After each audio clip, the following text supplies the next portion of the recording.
order the Gateway School Board of Directors study session meeting. Today is Tuesday, April 17th, at 7:40 p.m. Would you please rise for the Pledge of Allegiance? I pledge allegiance to the flag of the United States of America and to the republic for which it stands, one nation, under God, indivisible, with liberty and justice for all. Bonnie, can we have a roll call, please? Mrs. Cerrucci. Here. Mr. Gottman. Here. Dr. Kalkstein. Here. Mr. Lapsevich. Here. Mr. McIntyre. Here. Mr. Ritter. Here. Mrs. Warning. Here. Has anyone signed up? How about me? Oh, he's Oh, here. I'm sorry. Oh. Mr. Williams, I'm sorry, I didn't realize you were on there. Mr. Williams. You probably couldn't see me because Mark would block your view. You're welcome. Bonnie, did anybody sign up to We speak do this have two morning? names. Are they on the agenda? Here.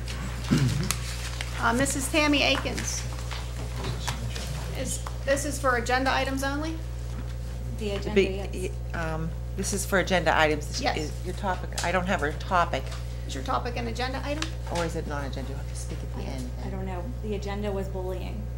Okay, that's not an agenda item, so end. that would So have you to have to wait. speak at the You end. have to wait till. It'll be at the end of the meeting. Oh, yeah, At the okay. end. Scott Gallagher, are you here to speak on an agenda item? Non-agenda. He's at the end also then. So- Okay. Okay. Okay. Is there anyone here that would wish to speak on an agenda item this evening? Okay, I'm going to say with that there's none, and I'm going to move on to section 5, which is Dr. Philip Woods is here to present a presentation on our achievement gap. Welcome, Dr. Woods. Good evening. Thank you to the board, thank you to the community. For the new board members, my name is Dr. Woods. I have a Can I move bachelor's on? degree. Excuse me? I was gonna say, can I move that thing out of the way? Yeah, we can move the podium Yeah. and can we adjust, is there any way to adjust one section of lights? Try one of those mics. There you go. That's There we go. fine. Perfect. Yeah, that's okay. Which way you want to move? That way. So, Dr. Phillip, you have to be at the podium in order for the mic to pick you up, please, okay? Okay, no problem. Dr. Chakey, is this okay for him? Thanks, Neil. I just want to, once again, thank the board and the community for having me tonight. For the new board members, an introduction, my name is Dr. Woods. A little background about myself, bachelor's degree, elementary education, master's in special education, principal certification, and letter of eligibility. I have a doctorate in educational leadership. I'm here today to give an update on our progress towards the plan to ensure equity for all. Just a little background here. The Achievement Gap Committee was formed in 2016. The Achievement Gap Committee met regularly to discuss tasks and progress and process of where we're going to go in the district as far as the direction of the equity team. Cleveland and Evergreen were chosen as the schools for the pilot. Just to make an update to the board, Dr. Chakey, Dr. Short, and myself, we did not limit the survey or the research to the 2 buildings. We have been addressing all 4 elementary buildings. Then I was hired as the equity coordinator, and I have been conducting observations, tours, looking at curriculum, looking at our data. And then ultimately the goal is to have our Gateway School District Equity Plan completed and implementation to begin. We are still in the process of that. There we go. Embracing diversity. We believe that diversity is one of our greatest strengths at the Gateway School District. Collectively, and I put in capitals, we will continue, because it is currently being done, we will continue to pursue an educational environment that is inclusive to all students and make certain that all students are challenged. People misunderstand assessing cultural competency and culturally responsive pedagogy with having empathy or feeling sorry for individuals. It's not about feeling sorry for individuals or their socioeconomics or the background. It's about raising the expectations, having high expectations, and achieving the goals and celebrating the goals. The definition of cultural competence is having awareness of one's own culture, identity, and views about differences. I won't bore you and read the whole thing. This year, we had I want to say excellent simply because of the feedback. We had an excellent training with Mr. Justin Brown. He came in and did a number of hands-on activities which allowed the staff members to get up and interact with individuals they weren't used to. Had to do some hands-on manipulatives. We were able to purchase his book It came with the program and the workbook to help us work with our students through these times as far as identity, helping the staff understand working with the students. Going back to the training, the things that they went through helped them assess their own cultural competence and awareness of themselves. But before we can reach out and work with our students, we got to be able to understand ourselves and break down bias. So staff members went through a series of exercises to assess their ability. As I said that, we had a survey at the end. The results were overwhelming, that they were encouraged, they felt comfortable, they felt that after the training, they had a better understanding of the process, and they were looking forward to more training. The main focus of our plan is teaching and learning through the lens of equity, okay? Now, when we talk about the learning walks, I was able to go through each elementary building. We did the 2 middle schools. And before each meeting, we met with the principals, the administrators were there. We talked about the strengths and weaknesses of the instructional program. So they gave us some look-fors. We went in the classroom. The teachers looked at the feedback through the lens of Danielson. I looked at it through the lens of cultural competence and cultural awareness. There is evidence that the schools are cognizant of the grouping of the students. I didn't go into one room where there was all one nationality. I didn't go into the room where there was all one gender. It was obvious that attention was paid to the grouping and instruction. There was material present in some buildings more so than others as far as cultural awareness, but then again, it related to the theme of the month that I was there. The focus, once again, is going to be the crosswalk between the Danielson framework and the cultural responsive pedagogy. I slightly touched on cultural responsive pedagogy, but when we build the team, I want to bring in a couple different programs for CRP. CRP is the acronym for cultural responsive pedagogy, because I'm going to say CRP from here on. I want to bring in a couple individuals, and I want the team to decide which program we want. I don't want to pick it because, once again, I'm a guest here, I'm a part of the team, but it's your program. So I want you guys to have input in what program we pick. For example, 1B, demonstrate knowledge of students. If you just look at the Danielson framework of teacher evaluation, the teacher recognizes the value and understanding of students' interests in cultural heritage. When you look at the crosswalk between the CRP model, cultural sensitivity for all students, aligning tasks to every lives. In my experience as an educator, as a teacher, now as an administrator, when you bring in a new model or a new training, the first thing they say is, well, how long is it going to be here? Oh, we'll just do this for a couple months and it's going to go away. So to get this teacher buy-in, we're going to make sure they understand this is the Danielson model, this is the CRP model, they're one. It's one. And the training, and as we go forward, it will just mesh. Create an environment of respect and rapport. Once again, this is the Danielson model, this is the crosswalk from the CRP model.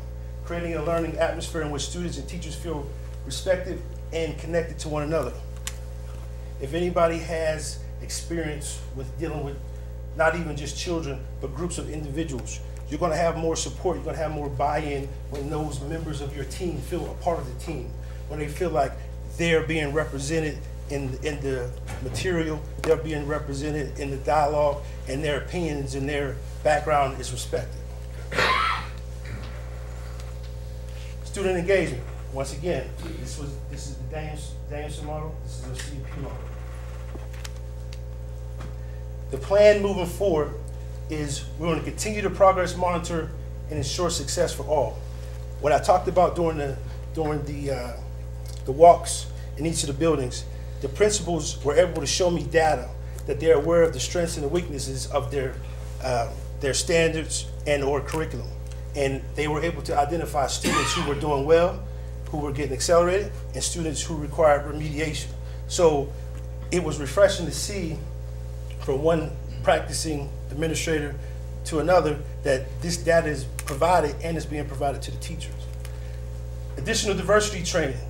You just can't have a one splash and go. So we got to get a couple more, either starting at the end of this year or coming in running the beginning.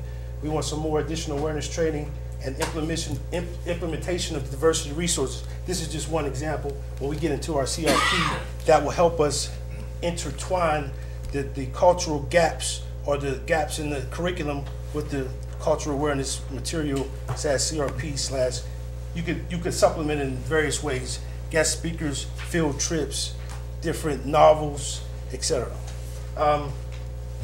Equitable education delivery model. We talked about CRP plenty of times. Cultural responsive curriculum. Sit down with the department heads, look at the curriculum, see what are the strengths, what are the weaknesses, how can we make it interwoven. A problem that some people get is that it's February. So we're gonna smash multiculturalism in February. You can't just do it in 1 month. It has to be recognized throughout the year, continuously. And then if you wanna, go above and beyond in February, that is well done. But you just can't go from nothing to, here we're doing, it doesn't work, all right? I'm just being honest. We wanna make sure we have accessibility to honors and advanced placements moving forward. We talked about the achievement gap. And doing the data analysis, there's so many numbers, there's so much data, it could be spun either way. I will tell you that yes, in some buildings there is a gap. I can tell you that the gap is closing with the years going by. Is that my timer to stop? No. You don't got no timer? I can stop if you You want. have as much time as you want, Dr. Woods. Okay, I'm sorry. There's evidence that the gap is lowering. But in the process, just speaking from my own experience, you have traditional students who may not fit the prerequisites. And I'm not speaking ill of teachers, but sometimes they write the prerequisites to eliminate students. But you have a freshman that comes in, falls off track. Sophomore year, they start going. 11th grade, the light bulb comes on. There's no reason why that student should have accessibility to honors and AP classes if they get recommendations and they're showing that they're making progress. So these are the things that we want to look at. And then I want to increase engaging communities and families. Excuse me. Next step, once again, establish the district equity team with representatives from each buildings in the community. Some people want this to happen right now. It's a process. It has to take its course. I'm working with Dr. Cheggy. I'm working with Dr. Short. We are in communication regularly. We're making sure that we put out a good product. We're not trying to rush. We're not trying to meet anybody's deadlines or anybody's expectations. We're going to do what's right for the district. We want to examine the equal treatment of students. Once again, when we talk about data, you can sit for hours in a room and you can analyze whatever standard or whatever prong that you want. So I did not pay much energy to this because I was just looking at the PSSAs, but that's going to be the next phase. Also, what I would like to do is once we have the team in place, with the help of the team, develop 3 interview questions so that we can do a qualitative research study to get the qualitative aspect. Numbers are numbers. I want to know how the people feel. I want to know how the teachers feel. I want to know how the parents feel. I want to know how the students feel. So then that way we can create and share our plan with input from everyone. That is all I have. Is there any questions from the board? Yeah, I have a question. I don't know how to frame it, though. You know, Dr. Phil, thank you very kindly. I've been doing my level best to try to wrap my mind around what the concept of equity and diversity are. Mm-hmm. You know, Chad picked up that 50-pound financial document. There was a study that came out. I put a whole bunch of tabs in here, asked a lot of questions. The more and more I study this, the more and more I think I don't understand it. But I think you do understand it. So I'm satisfied with you putting your heart, soul, and mind into this and seeing progress. So, you know, what can we do to help me? In other words, I'm probably not the only one that doesn't understand. Let me give you an example of what I don't understand. You can have 2 regular kids going through school, and then all of a sudden they go through change of life, or what's called puberty for kids, and then the kid gets bad. So is it a diversity problem? Is it a phase that the kid goes through? Is it something the teacher started doing that caused that? So in other words, it's like trying to split a balloon in half. How can you do it and give half to one and half to another? The act of examining it is not possible for me to do.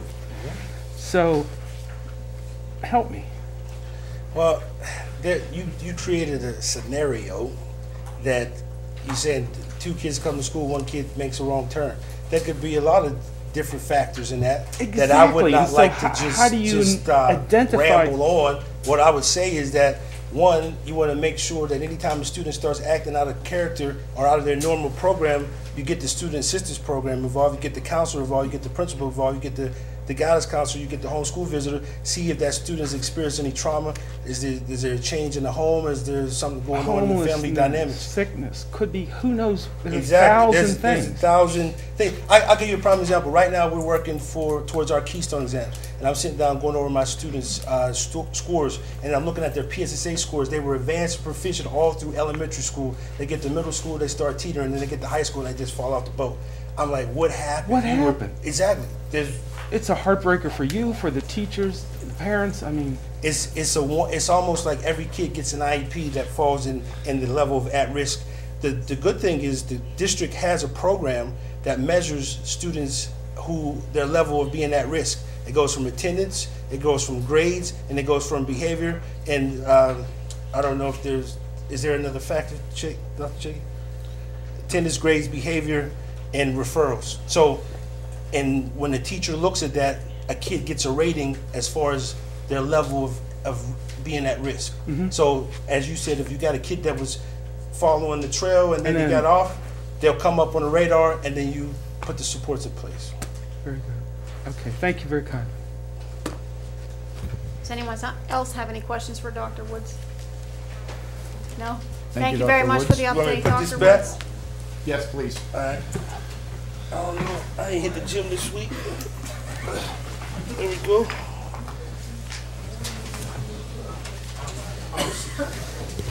All right, next on our agenda is Section B, Bills and Financial Reports. Mr. Schott. Mrs. Cerucci. This evening we're presenting the Section B1 list of bills for the month of April 2018, the Section B2 monthly financial statements for March 2018, and the Section B3 budget transfers for April 2018.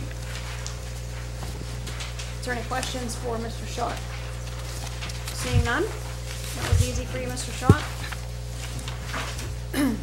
Section C, we have no items previously tabled, so we'll move to Section D, Personnel, and we do have some action items this evening. Mrs. Crum. Thank you, Ms. Cerucci. We do have a personnel action item that we are asking the board to vote on this evening.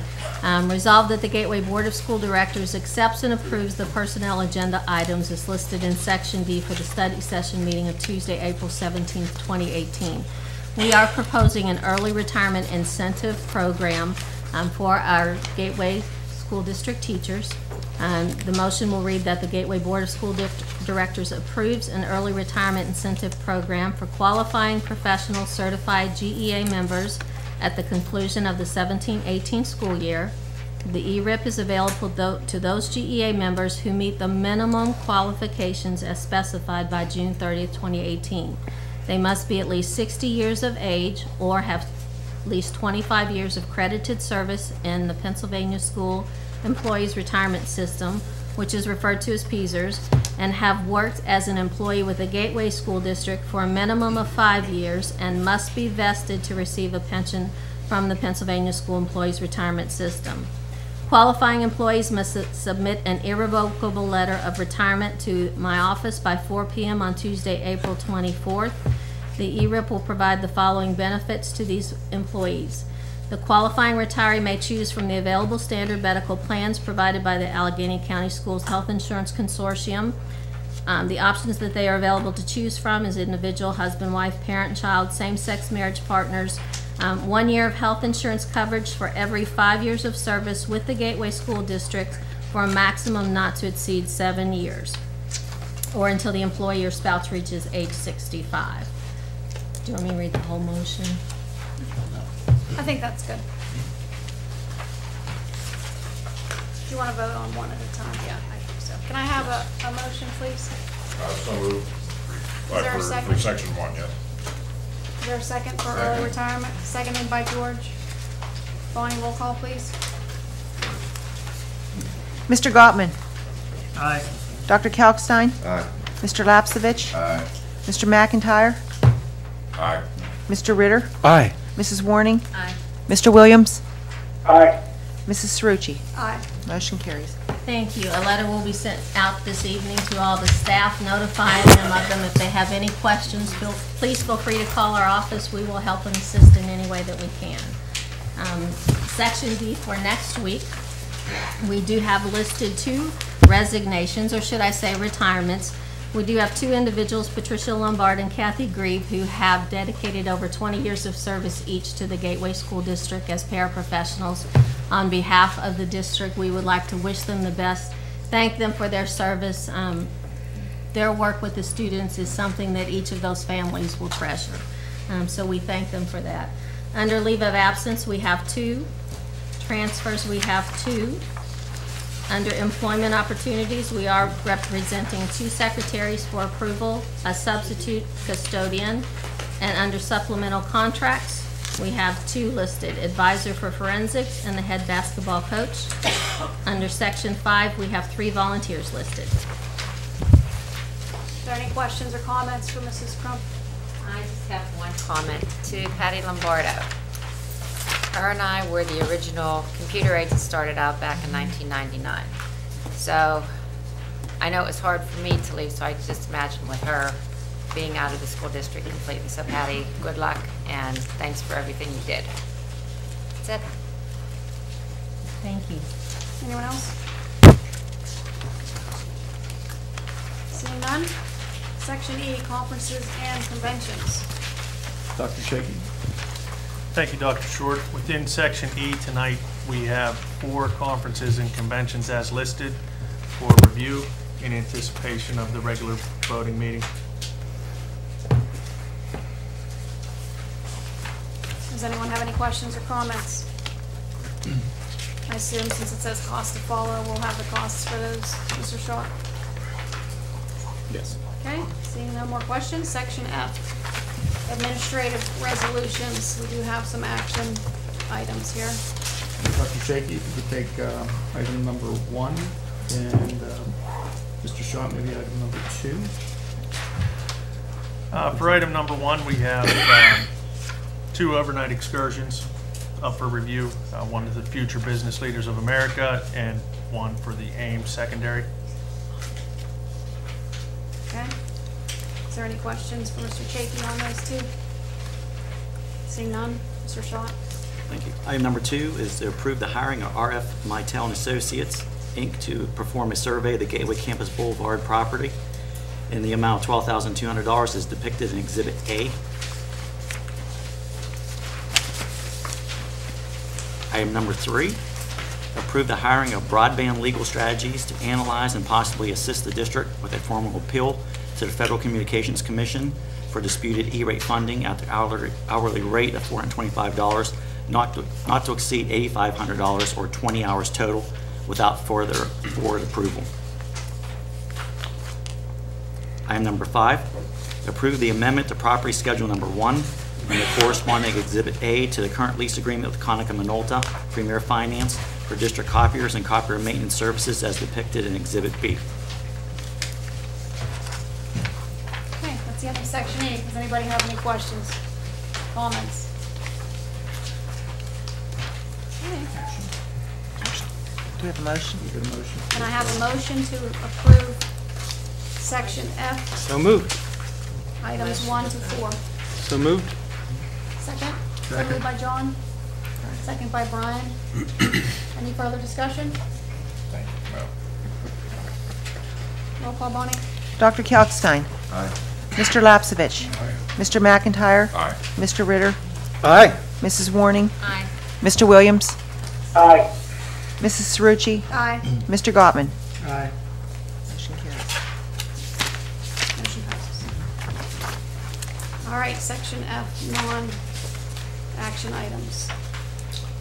Dr. Rossi, could you take item number 1 and item number 2? Sure. Item number 1 is a 30-day public display for new textbooks. There are several of them there. The first one is Pearson ReadyGen 2016 for grade 2. The next 3 are science materials. Those are our final 3. We wanted just to make sure that all 3 were on there to expedite the process so we could have the resources before summer. And then the last one is ESL curriculum. Number 2 is the East Suburban Sports Medicine Center, tracking sports-related injuries and treatment. This information will be used for for research is outlined in Exhibits A and A-1.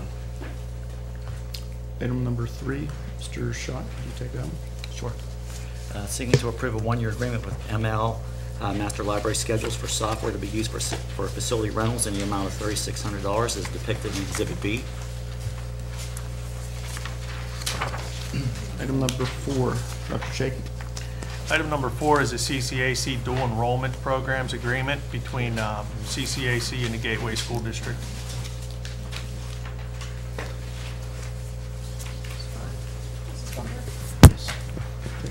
Thank you, Dr. Short. Item number 5 is to approve the school services agreement between the Gateway School District and AOT Inc. Associated Occupational Therapists as depicted in Exhibit D. Thank you. Number 6, Dr. Shaky. For item 6, we have 2 more overnight excursions, one international sea perch competition and also the PA Junior Classical League. Dr. Rossi. For student teachers, we have 4 of them listed for the fall of 2018 for approval. Facility agreements. Mr. Shaw, could you take those? The 2 agreements listed for Nitro Fast Pitch and WPA Beekeeper Seminar. Number 9. Sure. Item number 9 is the annual approval of the various supply bids as listed and as depicted in Exhibit E for the 2018-2019 fiscal year. Next item is seeking the approval of the continued appointment of Zelm-Koski Axelrod as the district's local auditor to perform the required local auditing services and issue the required audit reports for the following 3 fiscal years at the following fees: 2018-2019, $24,480, 2019-2020, $24,970, and 2020-2021, $25,470, also as depicted in the letter in Exhibit F. Next item is to approve the continuation of the lease agreement with the Allegheny Intermediate Unit Number 3 for a pre-K counts program for the lease of 1 classroom located at the Mosside Middle School for the period of July 1st, 2018 to June 30th, 2020 in the total amount of $23,400 during the 2 fiscal years, 18-19, 19-20, and also as depicted in Exhibit G. Next item is to approve the continuation of the lease agreement with the Allegheny Intermediate Unit Number 3, a Head Start program for the lease of 1 classroom located at the Evergreen Elementary School for the period of July 1st, 2018 to June 30th, 2020, in the total amount of $26,494, and that's depicted in Exhibit H. Next item is to approve the extension of 2 rental contracts between Mr. John and the district to provide sanitation services at the Gateway Middle School and at the Gateway Campus Boulevard locations for the rental of 3 sanitation units in the total monthly amount of $135 per sanitation unit during the 2018 calendar year as depicted in Exhibit I. Next item is to approve the Capital Reserve Fund budget in a projected amount of $1,812,000. The various capital repair and improvement projects contained in the budget, the advertisement of requests for proposals for professional capital related services as applicable, and the advertisement of bids for capital projects as applicable to be completed during the 2018-2019 fiscal year. That's depicted in Exhibit J. Next item is to approve the district's purchase and payment of the following 2 new district vehicles and applicable related accessories during the 17-18 fiscal year. That's comprised of 1 2019 Ford F-250 pickup truck with various accessories listed below with another vendor. And again, I'll mention vendors: Day Fleet Commercial Sales for the truck, and also for a van, a 2018 Ford Transit 10-passenger van, in the amount of $27,000. Both those are through the CoStar's pre-bid program. The accessories for the truck are purchased through Murray Auto Electric and Radio Communications, Inc. Consist of a Meyer snowplow, a mountain harness, Diamond Trail aluminum topsider truck box, and a power inverter for the new truck. And also from Protec spray liners, the spray and bed liner for the new truck. Again, these would be purchased out of the current 17-18 fiscal year. Also, I'd like to add that at the regular board meeting, we'll be adding an additional resolution, specifically addition of the Gateway High School Stadium scoreboard purchase resolution. So again, just wanted to bring that up. Right now, we'll have that on as an asterisk additional item. Are there any questions? That's quite a section up. Quite a list. Go ahead, Mr. Lapsovich, you're up. On that WPA beekeeper seminar, that's $7,390.25. How many days is, who can answer me? How many days does that go on for? Mr. Brown here? Mr. Brown, sir. Generally, the past year was Friday evening and Saturday. And is this, you have to have custodians and everything in there? Yes. Okay, and they bring the bees in with them? No. No, it's an educational seminar, more of a convention that quite a few people from a number of different states actually come. We're happy to have them. Mr. Brown, I know we had some discussions, some back and forth about this particular rental, and you had some apprehensions about the original pricing, and we were going to look at the fees and things like that with this particular one. So I believe there were some things that were accommodations that were made that maybe we didn't account for in the past. Does this number on the agenda tonight reflect a change in the fee? It is an estimate based on what, But you're comfortable with the number? Absolutely. Thank you. Mr. Rossi, just for the public, the display of the textbooks in section 1 will be in this room for the next 30 days? Is that where they're kept? Where's the best? Either here or depending on the volume of books, we could put a table in here or keep them in my office, one or the other. They don't need to make an appointment to come see those? They can just No, come they in don't. during normal business hours to review? We typically have a display with a sign-in list, materials present for anyone to review.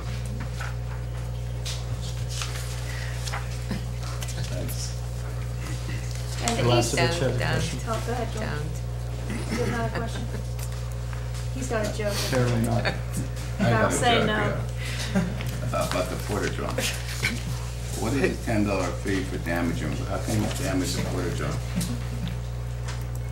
In case they're vandalized. Vandalism. Oh, is that what it's covering? Yes. Okay, thank you. Vandalism.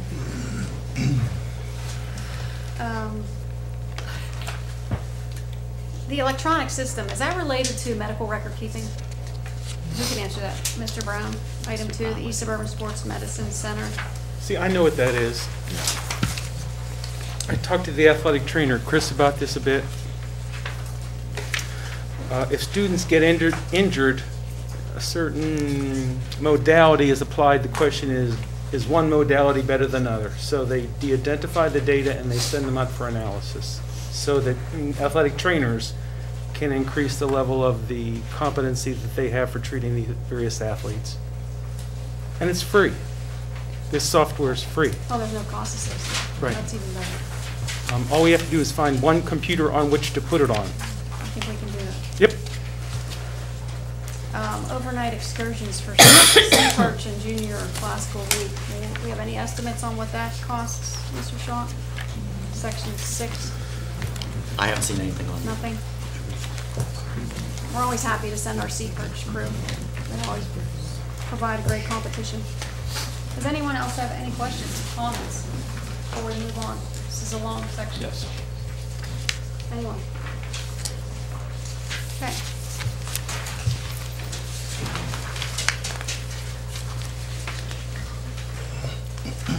Section G, resolutions by board members.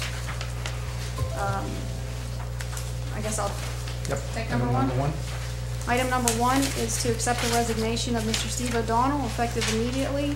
Mr. O'Donnell submitted his letter of resignation to the board presented on April 3rd, 2018. The letter indicated this would be effective Wednesday, April 4th, 2018 at 4:30 p.m. Mr. O'Donnell's unexpired term runs through the first Monday of December 2019. The board will have 30 days to fill the vacancy from the date they accept his resignation. Is there a motion? So moved. Second. Seconded by George. Is there comments or discussion? I just want to say one thing. What Steve did was uncalled for. but I don't want to let it go that Steve did nothing for the district. He did do as far as our building and grounds and everything, but like I said, his comments were very uncalled for. So again, I apologize for his comments. Mr. Ritter, I believe you put together some words on behalf of the board. Would you like to share? Well, sure. You know, I went into almost a full-page letter on this, trying to figure out the best way to summarize this. I was awfully confused as to what was going on that evening when an accusation was made against a board member, and the board member had a chance to back down, and they didn't, and it just did not end well.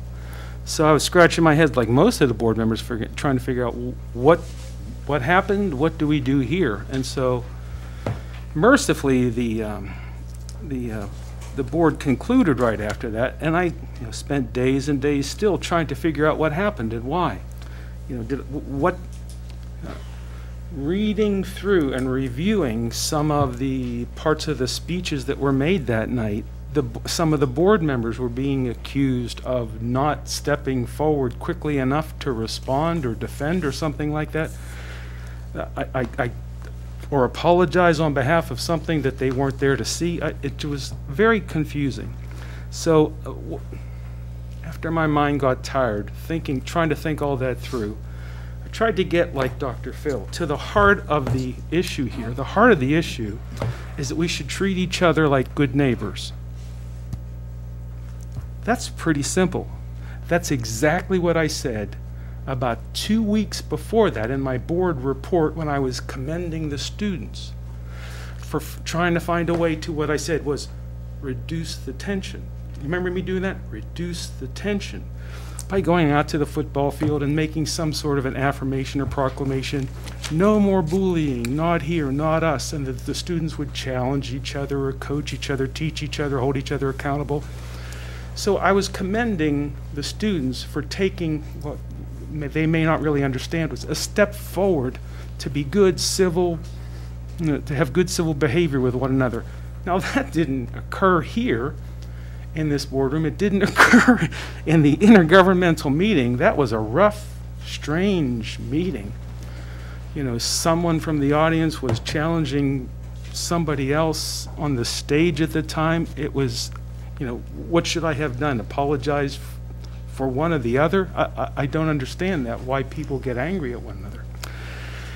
So the incident that caused all this, I think, occurred because my friend, my colleague, Steve O'Donnell, said something stupid like we all do from time to time. He had a chance to back down and he didn't. He should have, We all understand that. But what do you do with someone that makes a mistake?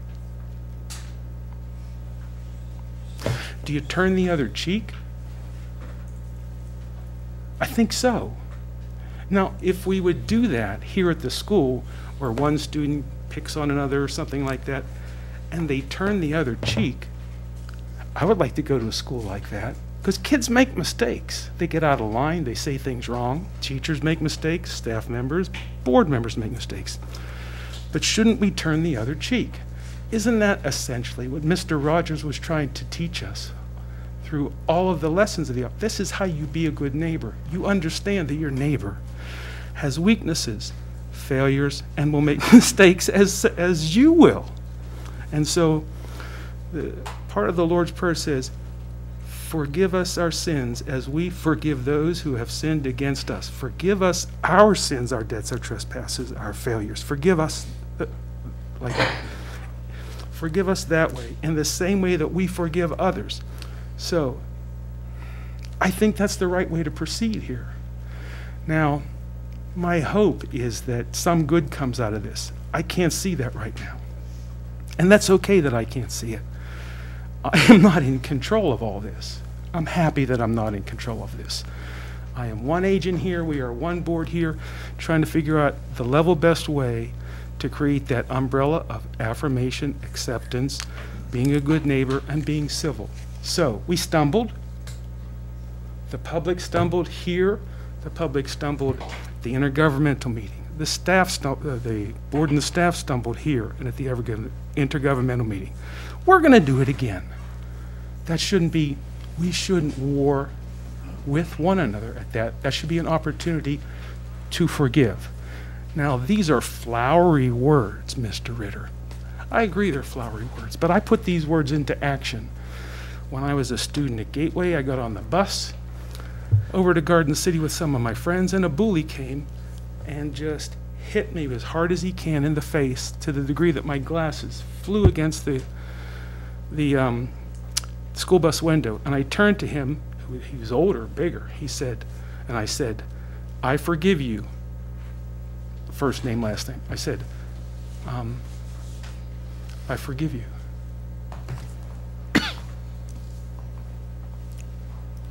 That's the right approach. Isn't that the right approach? Turn the other cheek. Okay, so that's our standard. That would answer a lot of the inequities, the diversity, the arguments, the differences. That's the magic glue that could bring us together. That's what we need, right? And so it's with regret that I saw my friend stumble and that he's not here. And so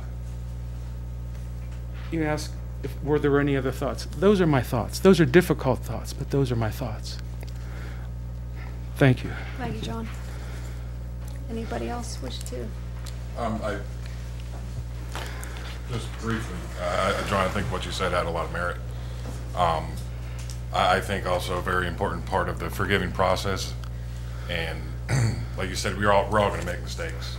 I certainly have, you certainly have, we've all been there. I think one of the most important steps is acknowledging that you made that mistake. And for me, that's what sucked the air out of the room at that last board meeting, was not only just a refusal to acknowledge the mistake that was made, but to go on the attack as opposed to actually trying to rectify. So that's the only thing I kind of want to add to what you said. And it ain't easy. No, I agree. Well, I would like to add two things, unless anyone else would like to go before me. I would like to add that the board collectively, I think everybody understands, did not support the action or condone anything that was said that night, and are deeply regretful and apologetic to the rabbi and the interfaith ministerium and everybody in the community that was offended, and that we value the diversity in this community. That's evident by everybody that's here at Gateway. We're all proud of our community, and we don't ever want anybody to feel unsafe or belittled or disrespected. And I think moving forward, all of us as adults need to model those qualities that make Gateway great. And then when we do fail, we need to go ahead and exercise forgiveness. And with that, I actually have a letter here that Mr. O'Donnell had asked to be read. So I'm going to read that. It was addressed to Mr. Williams, but it was sent to the entire board. It says, "Dear Mr. Williams, I have spent the last several days carefully examining my behavior and my comments with respect to Rabbi Simons. At the end of the day, I have taken myself to task and have concluded that my response to the rabbi's letter was completely out of bounds. While I intended to lighten the mood of the moment, it's clear to me now that my comment failed miserably and was completely inconsistent with my intent. Making matters worse, I delivered a mean-spirited and completely inappropriate response at the board meeting when confronted by members of the Monroeville Ministerium. I have reached out to Rabbi Simons and left a message apologizing to her, and will continue to try to contact her until I can apologize personally. I also want to apologize to you, Scott, as president of the board, and to each of my fellow directors, as well as the administration and the district as a whole, for my comments and my mismanagement of the situation. The statements that I made at the board last meeting were hurtful, not just to the rabbi, but to the district as well. Again, please accept my sincerest apologies. Respectfully, Steve O'Donnell." With that, I would like to ask for a motion for an action item to accept the resignation of Mr. O'Donnell. We do have a motion and a second already. We do? Oh, we did? Okay. Oh, we do, that's right. That was discussion. Can we have a roll call? Mr. Lapsevich. Aye. Mr. McIntyre. Aye. Mr. Ritter. Aye. Mrs. Warning. Aye. Mr. Williams. Aye. Mrs. Cerucci? Aye. Mr. Gottman? Aye. Dr. Kalkstein? Aye. Motion carries. Thank you. Section 2, approval to purchase Gateway Hockey Club team jerseys. Mr. Lepsevich, would you like to begin, since that was your initial motion? Yeah. I brought it up the last board meeting that I was at a hockey game, which I'm on the sport athletic committee, and I never attended a hockey game. And it was like their last game of the year, and I said, well, I better get over there. So it happened to be a Sunday evening. I went over it was in Delmont at an arena.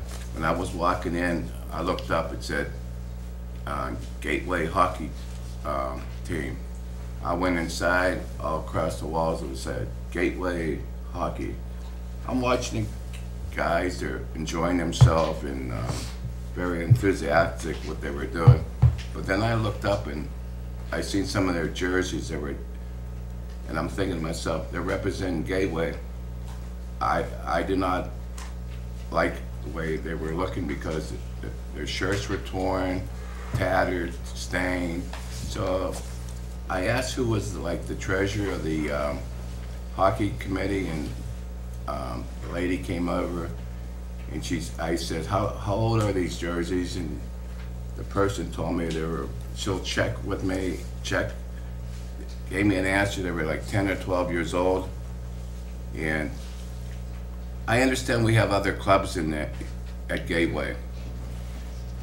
If they have Gateway Gators on their backs or their front representing me as a school board member, they would say, well, we will have to do it for all the clubs. If they're in need, I can guarantee you, as long as I'm on this board, I'll find the funds or wherever to help these clubs out, or these unsponsored PIA groups. But when they got there, they're representing me as a Gateway Gator, and I'm behind them, and I'm representing them. I will back them 100%. So that's why I made the motion to purchase new jerseys for this.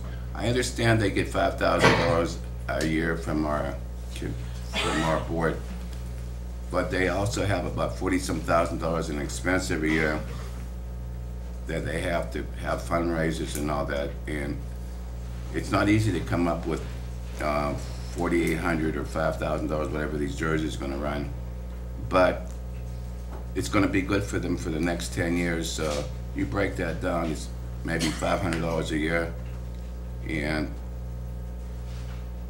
I'm proud to ask this board if they would honor my request to buy these boys the new jerseys. Thank you.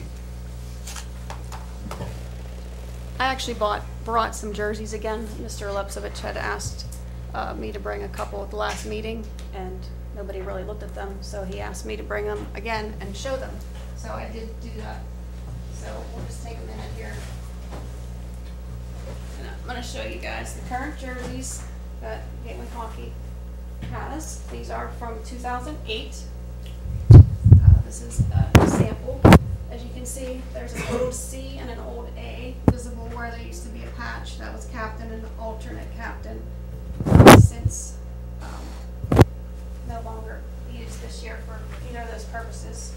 Here's another sample the boys are wearing. You can see the many puck stains. This person took a lot of impact. A lot of the jerseys are like this, where they have holes in them. They have stains, and they have areas where there were patches on the sides, which are gone. The tags are gone. You can't tell what size they are anymore, but that's an example of what our Gateway Gators are wearing to represent our school. Yeah, Mary, good. These are in decent shape compared to the 5 or 6 that I've seen that some players had on. We have a laundry manager. Would they do anything with doing the laundry of these jerseys?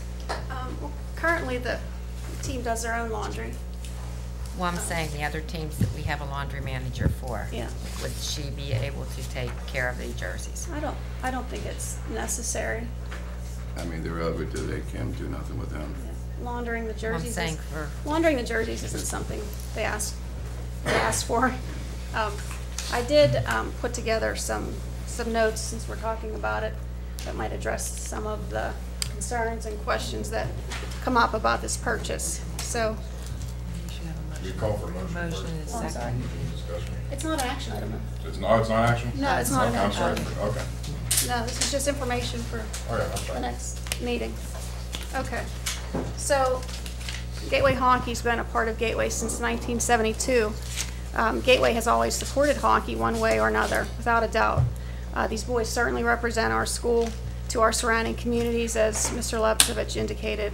They wear our logo, they use our name, the banner hangs at the wall on Center Ice in Delmont. In fact, the name's even painted on the building at Center Ice.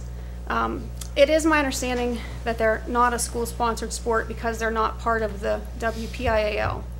And they're not part of the WPIAL because they're not a PIAA sport. I'm learning a lot about all these initials and sports. So the PIAA is made up of 12 districts across the state, and to be recognized and governed by the PIAA or WPIAA, correct me if I'm wrong, athletic committee, you have to have enough hockey teams throughout the state in every single district to have competitions and playoffs that lead to state championships. So hockey's very popular in Pittsburgh and Philadelphia, but there are pockets throughout the state where it is not. So that is why it is not a PIAA sport and why it is not a WPIAL sport. So that is why it is a club sport. The last time the uniforms were purchased for the hockey team was 2008. I think they got a lot of money out of the jersey. That's 10 years old. Our Gateway-sponsored teams receive new uniforms on a 4 or 5 year rotation. One argument that was brought up to George and myself was that if we do this for the hockey team, we have to do it for all the clubs. Well, hockey's not actually a club, it's a club sport. So I did check with Mr. Rovesti, and he confirmed that there is only one other club sport at Gateway, which is bowling. Lacrosse began as a club sport, and we voted to fully fund lacrosse in 2017 when I was first on the board, and I supported that. I still support that. I think it was the right thing to do. So that's one of the reasons why when I look at this purchase and I think, would I support it? Am I making the right decision by supporting this? And I look back at my vote in 2017 for lacrosse, and the answer was yes, absolutely. I supported it then, and I supported it now. I mean, I do support it now. Lacrosse started here in 2011. A few years ago, as I mentioned, it was transitioned and fully funded by Gateway. And I was just entering the board, and at that time, I remember the meeting, the lacrosse team was here, Coach Washington was here. The budget he presented to Gateway was $37,985. I still had it in my athletic folder. Gateway now pays the costs of the lacrosse head coach and 2 assistant coaches. That's over $11,000 a year. And Gateway budgets $8,000 annually for equipment, as well as $2,500 for transportation. And all this can be found under our website, under the budget for 2016-2017, under the athletics tab. Gateway also funds our cheerleaders, and I, again, agree that we should. Cheerleading is not an official sport. However, they receive over $4,000 annually, and they are included in the uniform rotation. The annual operating budget for Gateway Hockey is about $40,000. That does not include any player equipment. The majority of that fee is ice time and PIHL referee fees. This is a shoestring budget for a hockey team. It gives our hockey team 1 practice a week to themselves and 1 shared ice time with the junior high team.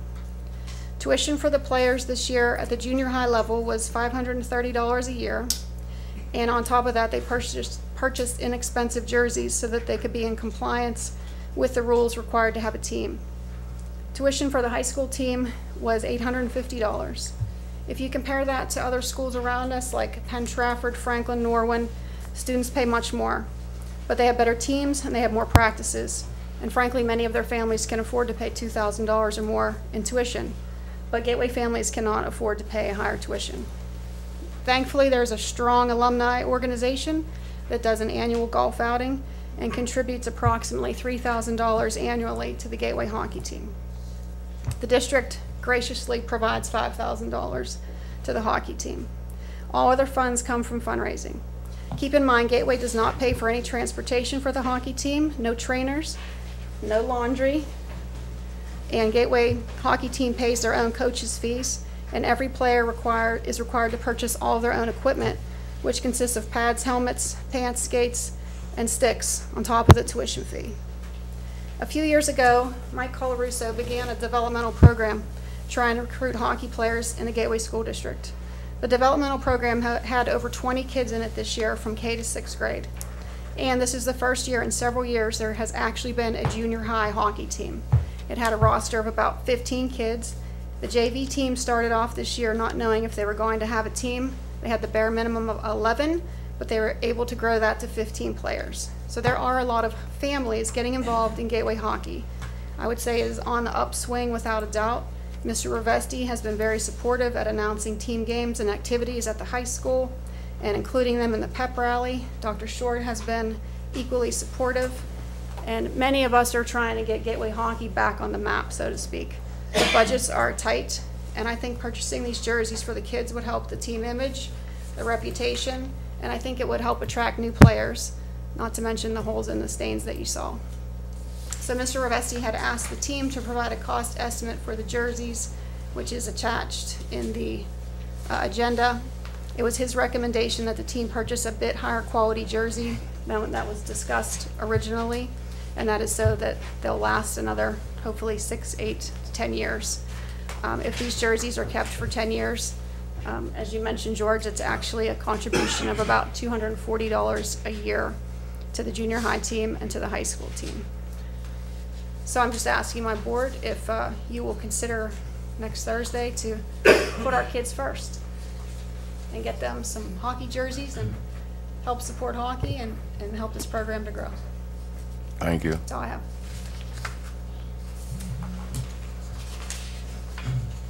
Anybody have any questions on the hockey jerseys?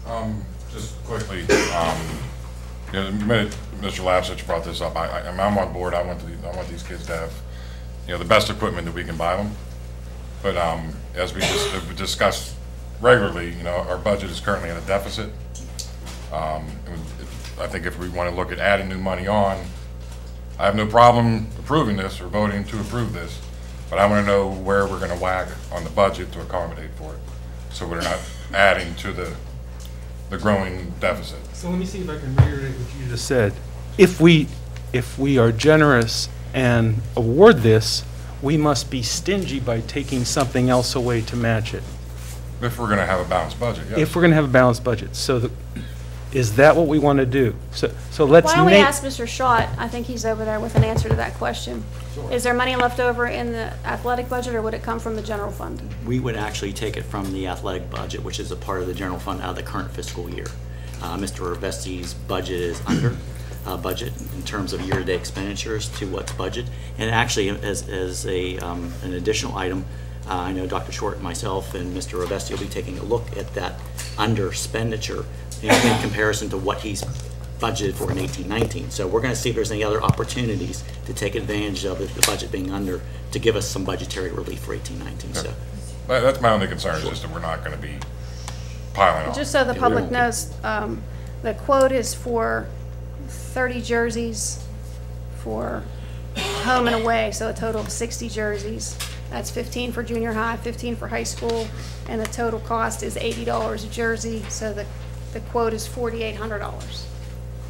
I'm in all agreement with this, but if we're going to do it for the sports, could we also look for the bowling team? They went to states and they didn't have a Gateway gear, so I just feel what we're going to do for one sports club that we should do for all of them. I'm 100% for that. If they need something in emergency, we'll find them whatever they need. The developmental We can team. add that to the number, Mr. Shaw. Developmental team, are they all Gateway students? The majority are, but the developmental program will take kids from outside because they pay and they want to take players. So we're going to put Gateway jerseys on? No, these jerseys are not for developmental. Okay. These jerseys are for 7th and 8th grade hockey, and 9 to 12 hockey. Those are all Gateway students. At that age, they're required to be on a school team. The developmental program is just a kind of a recruiting program. They don't play games. It's more of a learn to skate, learn to play hockey. Okay.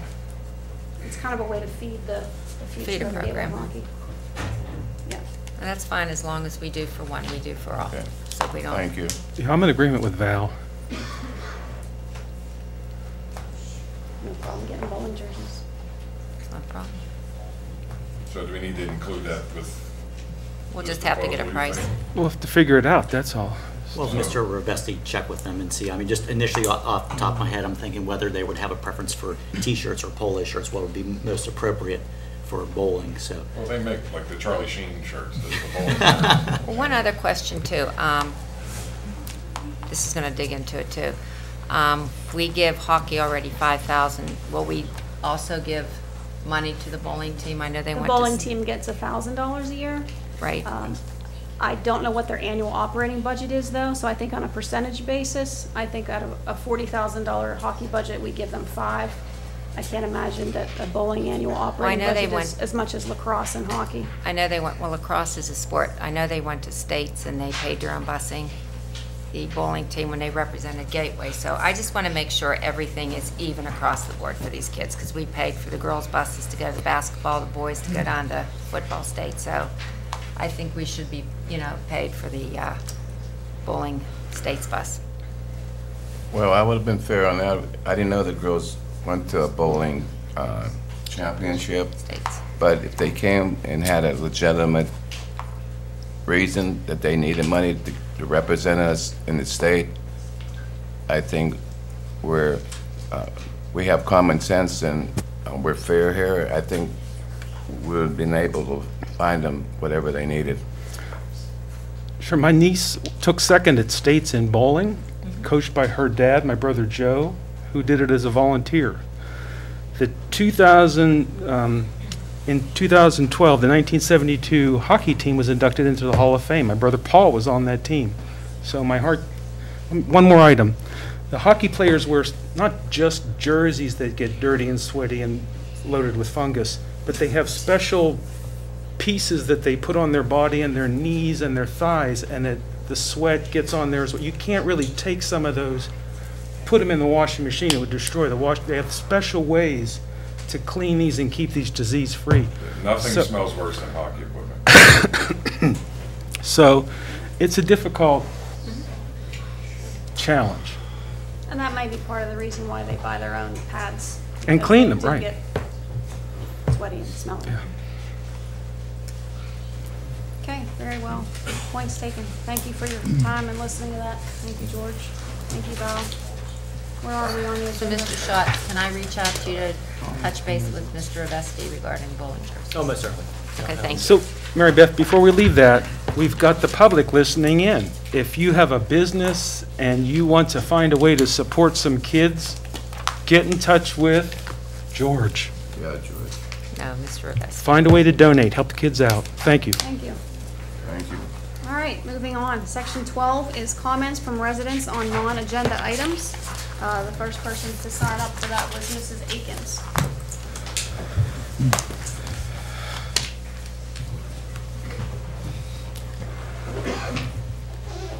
Very short. First of all, I want to thank Mr. Ritter actually right now for the words that you said because you actually really touched me. And I really truly wish this board actually believed in everything that you said. What about the sweat on the... I think she means about the forgiveness. No, I mean about the fact that we should all be good neighbors. Very good, thank We should you. all be doing what's best for the children and not be favoritism or picking and choosing, because that's unfortunately what has happened. So Before I you do- start, I can do you wanna state your thank name you. Yes. and your And my what? resident, Oh. your resident Monroeville, your name and resident? My name is Tammy Akins, and yes, I'm a resident of Monroeville. My children are right there. Tyler Akins, he's in 2nd grade, and Carson Akins, he's in kindergarten. And I want to thank you for finally letting me talk, because it's been a long journey since August 28th of 2017. All of you, well, most of you, I actually sent out an email sent by me, Tammy Akins, on March 29th, 2018, sent by my attorney. So just to make clear, I hope that you received it. If you didn't, I'd gladly send it to you. I assume that you actually did read the email. It was a 5-page letter, and that you should be aware of the circumstances and the unreasonable and unfair treatment my children, Tyler Akins and Carson Akins, and myself have received from the Gateway School District Administration, more specifically, right there, in the school board. And I'm going to jump right in, and I'm going to ask some direct questions. And I know that I'm probably not going to get answers because that's how it's been for approximately, what, 7 months, 8 months? A little ridiculous. So the bullying occurred on August 28th. Actually, August 25th, I take that back. And I went to the school and I told the principal, and she said it would be handled. Unfortunately, it wasn't handled. Another situation occurred and my son was sobbing on the bus. I asked the bus driver if I could get my son. He absolutely granted me permission. He authorized me. I got on the bus, I got to my child. And at the moment, I actually didn't realize the bus driver told me who the child was, but thank goodness for videotape. And he actually did say who the child was. I was not even close to him. And I asked the child to please leave my son alone. Stop being a bully, because we're a no bully zone, right? We're supposed to be not bullies. And I asked him to be kind, just not be a bully, be kind. It was pretty nice, a nice lecture. Unfortunately for some people here, they decided to meddle in my business that wasn't their business. And they tried to cause conflict by going to the superintendent and actually not looking out for my children. Not once has anybody looked out for my children. You keep saying that there's a no bully zone, but yet I was not prepared by you to bully me. I went to the principal, I went to the superintendent, and my children were still in the situation. Nothing got resolved except for the fact that you chose to revoke me from University Park. So the fact is, yes, I got on a bus, never denied it, nor will I. But the fact is, why? Where are you at in the why? Because I don't see any of you taking the accountability and the responsibility that you should. You sit here and dictate that you're Gateway School District and you're looking out for everybody's best interest, but you are not looking out for them.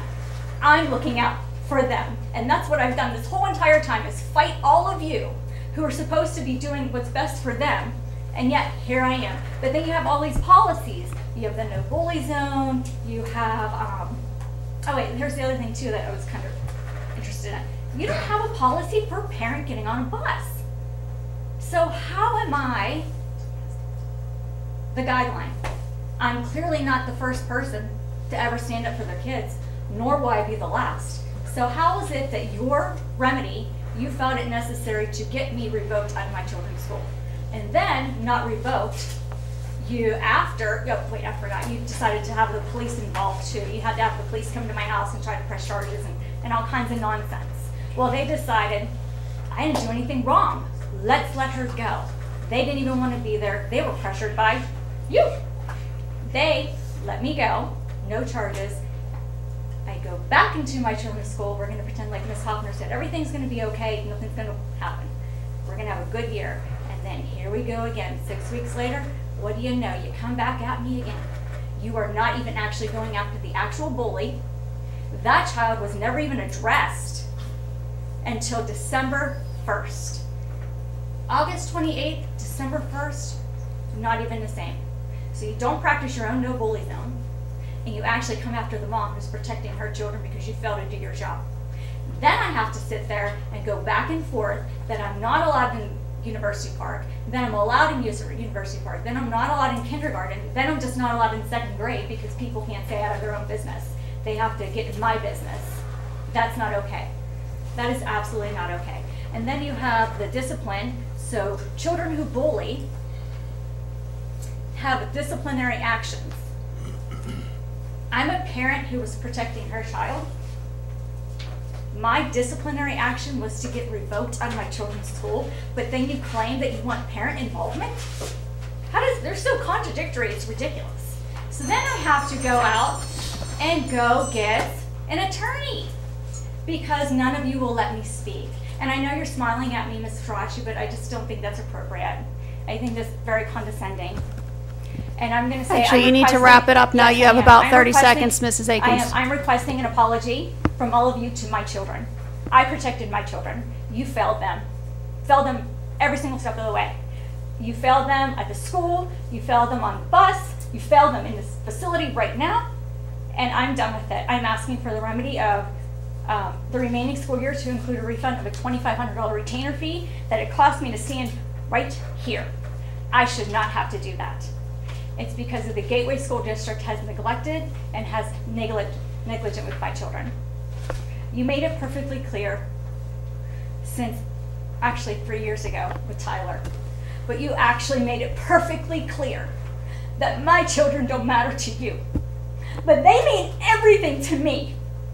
They mean everything to me, and I will stand here again until you guys get it straight. You can chime, and I'll keep coming back until you get it. Thank you. And I really wish I could respond to that, but I cannot I know respond you to that. Our attorney can respond to that. I don't need to talk to him. I've had enough of him. And he knows that. I guess that means you don't want to talk to me. That means that you berate me and you try to humiliate me in a public setting, and you do not do your job that you sit here and you speak that you do.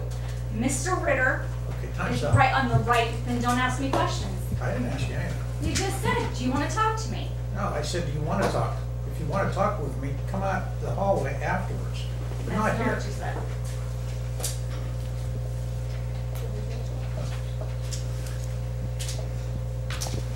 Oh, I forgot my water.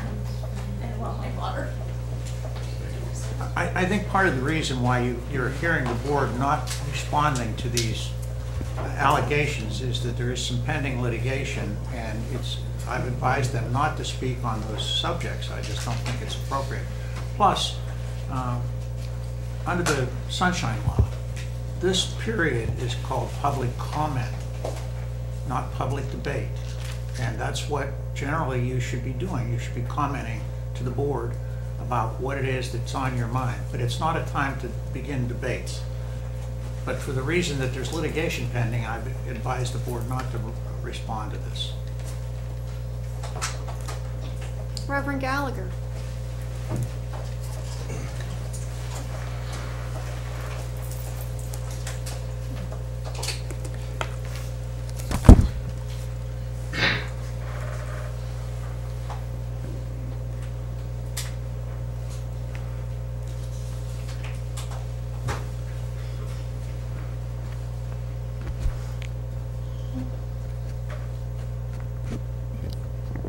I wasn't on the clock for that part, was it? No, I'm just kidding. My name is Reverend Scott Gallagher. I'm in Greenleaf Drive. I'm the pastor of Garden City United Methodist Church and a member of the Monroeville Interfaith Ministerium. And I'd like to share the statement on behalf of the ministerium. The Monroeville Interfaith Ministerium was shocked by Mr. O'Donnell's response to our request for a public apology to Rabbi Barbara Simons. We've heard his written apology shared tonight on his behalf, and sadly not from Mr. O'Donnell himself, but we recognize he's also reached out to Rabbi Barber personally and issued an apology. In the aftermath of Mr. O'Donnell's statement, the Gateway School District community stood together in denouncing those statements, celebrated the beauty of our diversity, and clearly made it known via social media and other avenues that such talk and actions are not accepted in Monroeville. It was also made known by some of the school directors, the faculty, both publicly and privately, that Mr. O'Donnell's statements do not reflect the Gateway School Board of Directors or the Gateway School District. We're glad to hear the unified statement, Ms. Cerrucci. I apologize if I pronounce your name wrong. All right. Distancing yourselves from Mr. O'Donnell's statements. We wish to share our appreciation and thankfulness that we live in a community that is not only diverse, but embraces our diversity. We'd also like to thank the school board members who were able to attend a luncheon conversation with the members of the ministerium. During our time together, we were able to begin the healing process for ourselves and the community we mutually serve. We're aware that healing takes time and effort, and the ministerium is willing to invest our efforts in this endeavor. One such way that we're holding a community discussion on religious garb and vestments to help clear up some of the confusion about what we wear and our different faiths and the reason why we wear that. That'll be on May the 10th, 7 p.m. at the Monroeville Library. More information will be coming out. We also acknowledge that we have much work to do to ensure that the diversity in our community and school is reflected in the representation of our leadership, our decision-making, and our future plans. In order to assist in continuing the healing process and to achieve the goal we have in common, the ministerium offers itself as a resource to the school board through conversation, presence, and mutual accountability. That concludes the statement on behalf of the ministerium. I would like to personally share that it was a refreshing conversation, and the response that we got from the invitation was great. I'd also just like to quickly state that Rabbi Barber did turn the other cheek that night, twice. She did offer forgiveness and pointed out the offense and gave opportunity.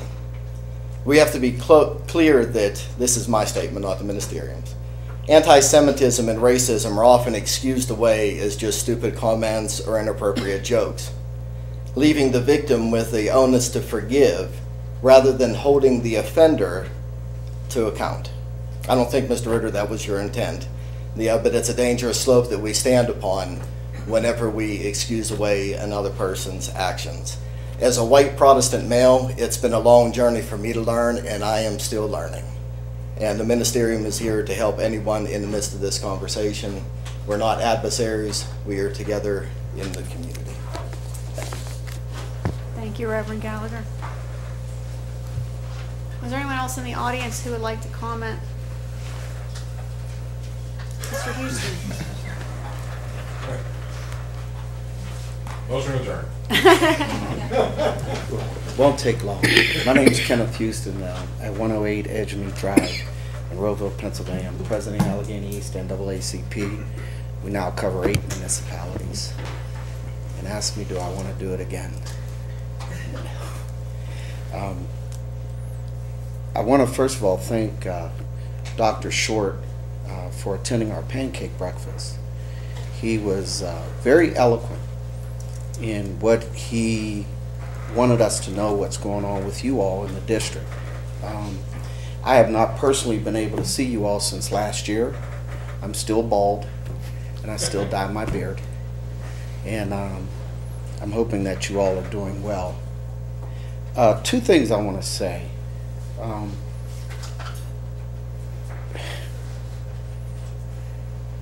Not that I'm defending an individual for their wrongdoing, but Dr. Martin Luther King made a very, very interesting point.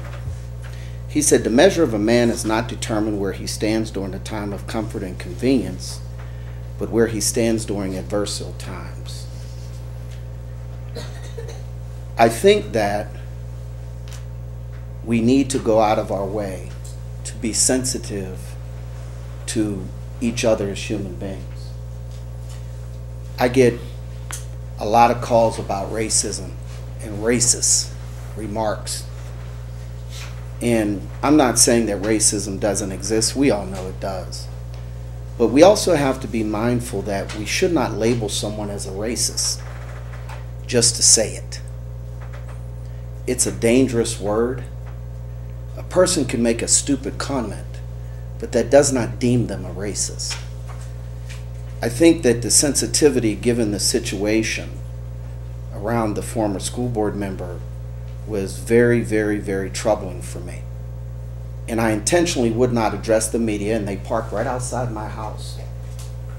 It's kind of intimidating to see the lights hit your house and newscasters outside, but I wouldn't comment, and I intentionally didn't comment because I love the school district in which my 10-year-old son attends. And I felt it would be extremely inflammatory to try to comment on something that would just hurt the children in the district as a whole. If we go out of our way to be kind to each other and respect each other's differences and opinions, it makes all the difference in the world. I had to learn that. I have not always agreed with all of you. You know that. But I have learned to go into my prayer closet and have a talk with Jesus, because I am a Christian, and repent of some of the things that I say and do. So I'm just asking you that, even though I know that this individual said some very hurtful things, he's still a child of God, and he's still a human being. And we should love him with the love of whoever your higher power is, and forgive him for his letter of forgiveness. That makes all the difference in the world. It's important. And I'm learning as I'm getting older. I'm not telling you how old I am, none of your business. But life is too short. When you look up, you're old, and you're on the other side of the mountain. Be kind to each other. Respect each other. You don't have to always agree. Politics is not evil. It's people that make politics evil. Be mindful of that. I know Rabbi Barbara. She's a beautiful person. I've sat in her office and we've talked many times. And never at any point did I ever question her love and her concern for the community. But I can also say that about Mr. O'Donnell. Steve kept his word to me every time I talked to him. And he never once told me, I will not talk to you. So for that, I appeal to you to show mercy. Don't let this cloud hover over us as a district and as a people. It's too important. Our children need to see examples that are set by us. That makes the difference. That's all I have to say. Thank you. Thank you, Mr. Houston. Mr. Steubenport. Chad Steubenport, resident of Monroeville. I will tread extremely lightly here, as I understand and well informed of litigation going on about a previous speaker. So I will speak in generalities. However, I think I would be wrong if I sat here silent, as people were just put on blast without true information being out there. If it wasn't for media being here, I probably would not speak, but I don't want this to give Gateway a black eye. I'm an alumni of Gateway, and I would like to defend the district on this matter. So I will simply say that dates that were given, just so everyone is aware, that would be the first day of school that this occurred, and it was not handled by the second day of school. I will state that it is illegal to enter a bus. The video of the incident is discoverable under Right to Know, the Freedom of Information Act. If anyone in the public would like to view the video, I won't speak any more to that. So I just want people to understand that there are things in place. There are times and there's processes in place. And it's not fair to come up here and blast one individual or board members or administrators for what one believes to be an inaction based off of the first day or the second day of school. So I do want to say that. I will also offer an apology, not to anyone specifically, again speaking in generalities, but to any child that is used as a pawn in asking for an apology. So if that has occurred to anyone out there, I am sorry, because that is not right for a parent, for a board member, for an administrator to use a child as a pawn. That's not what we're here to do. So I'll just leave it at that, but I did want to at least clear the air a little bit, understanding that there is a very clear other side of this coin, and I don't want to see Gateway receive a black eye over this. So thank you. Thank you for your comments, Mr. Steubenport. Is there anyone else who would like to comment on non-agenda items this evening? Seeing none, we still have our board report. And we have an executive session. Let's wait for reports and go to adjournment. Go ahead and take your seat. All right, unless there's any administrative reports that need to be addressed. We could handle it at the regular voting meeting. Okay. All right, the board, I'm going to seek a motion in a moment for us to adjourn to an executive session to discuss contract negotiations. And then on the completion of that executive session, we will adjourn for the evening. And no votes will be taken. And there will be no further votes or business taken this evening. Make a motion to adjourn. Can I have a motion No. for an executive session, please? Motion for executive Well, session. what about the musical Fiddler on the Roof? You said it. Am I allowed to just say said it. that there's a few tickets still available, so please go see the Please go see Fiddler on the Tevyev Roof and this enjoy weekend and him. next weekend. Must have Can I have free a pass to have- second for an executive session? Yes. Second by Jesse, thank you.